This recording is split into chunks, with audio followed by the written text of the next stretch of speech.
thoughts? Because I have a question for you, all of you. Since we're talking about the Constitution, there's something that everyone, probably in this room, at one time or another says, I'm for that. Why don't they pass it? It is so frustrating so often to all of us that are out here in the political world, as well as citizens. We're always saying, we're all for it. Why don't you pass it? Are you for or against a constitutional amendment or some type of legislation that would grant the President of the United States of America the right to line item veto and prohibit the abuse of the budget? And I want each of you to maybe give a 1-minute response.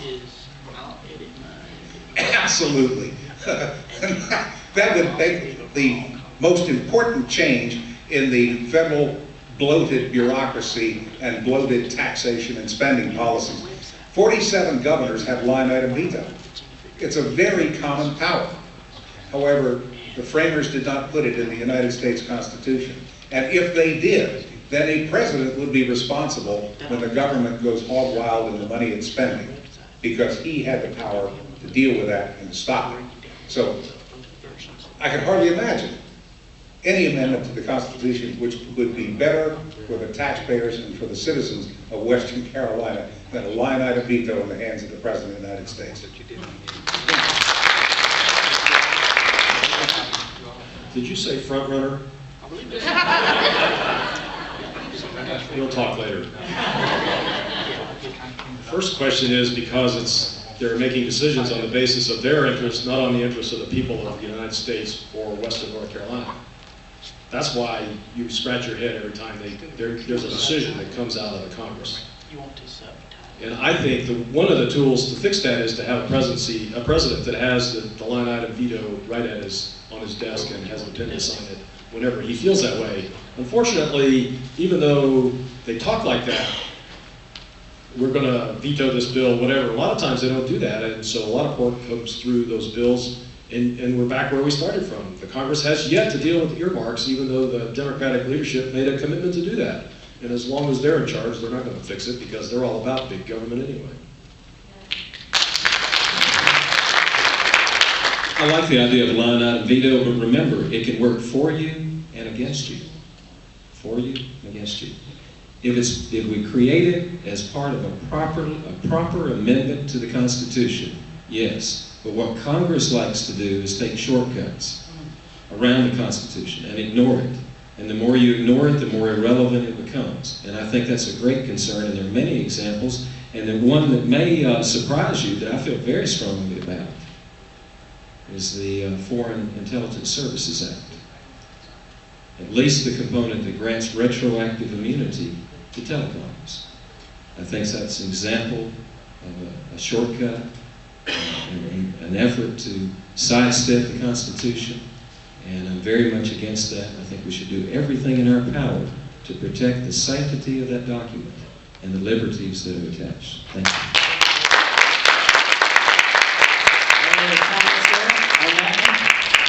All right, at this point, Carl, it's your turn to ask each of them a question.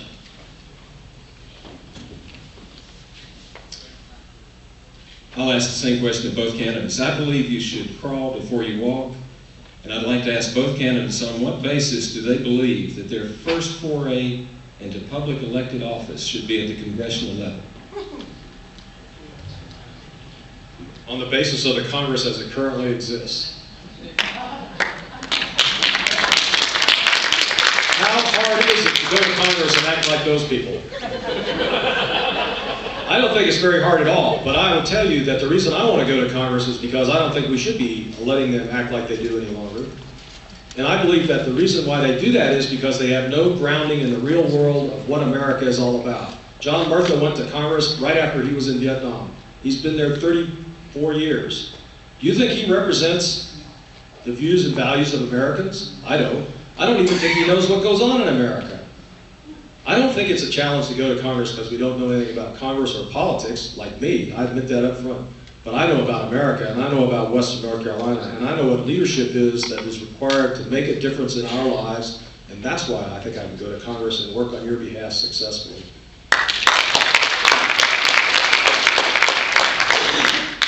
A dear friend of mine, whom I've worked with for about 30 years, told me that congressmen are like cockroaches. The problem is not what they eat and carry away, it's what they fall into and mess up. The simple fact is that a lot of what Congress does, even with allegedly good intentions, winds up being negative. Why? Because they don't think it through. They don't approach it like an engineer. If I do this, then what consequences will follow?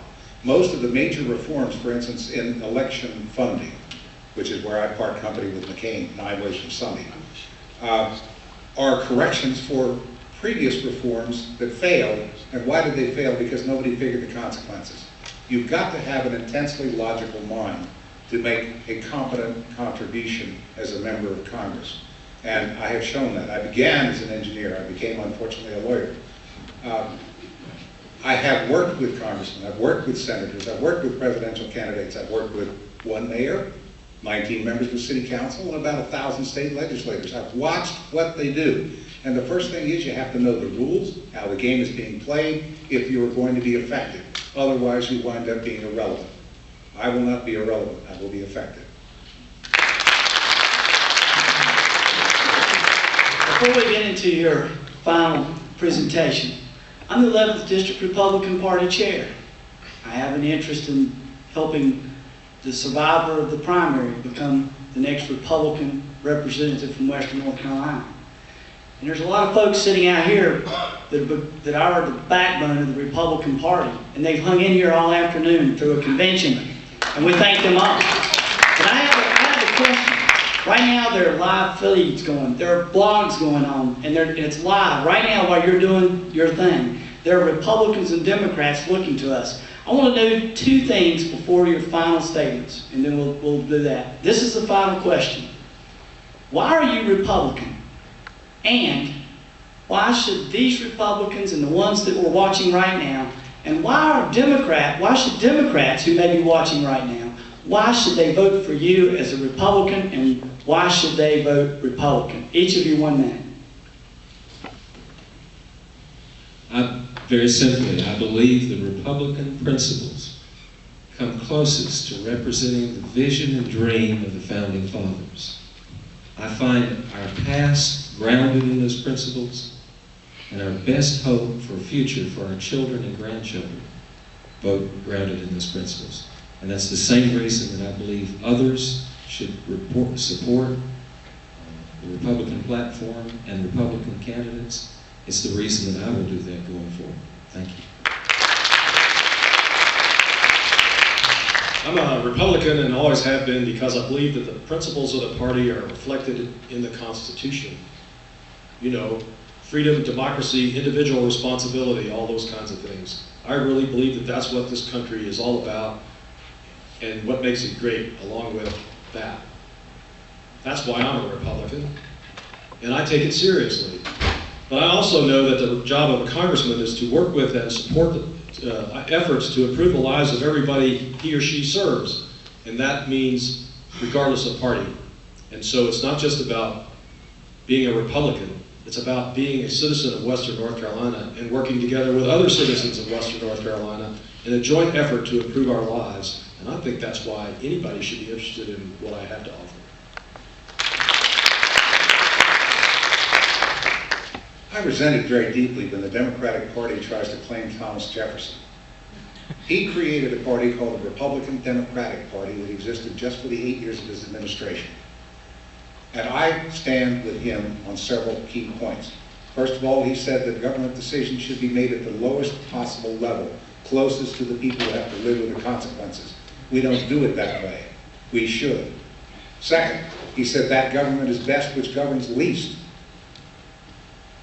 And thirdly, he believed that a large national debt was a direct insult and danger to the public, and we should pay our debts down as soon as possible after we've incurred them, say, in a war.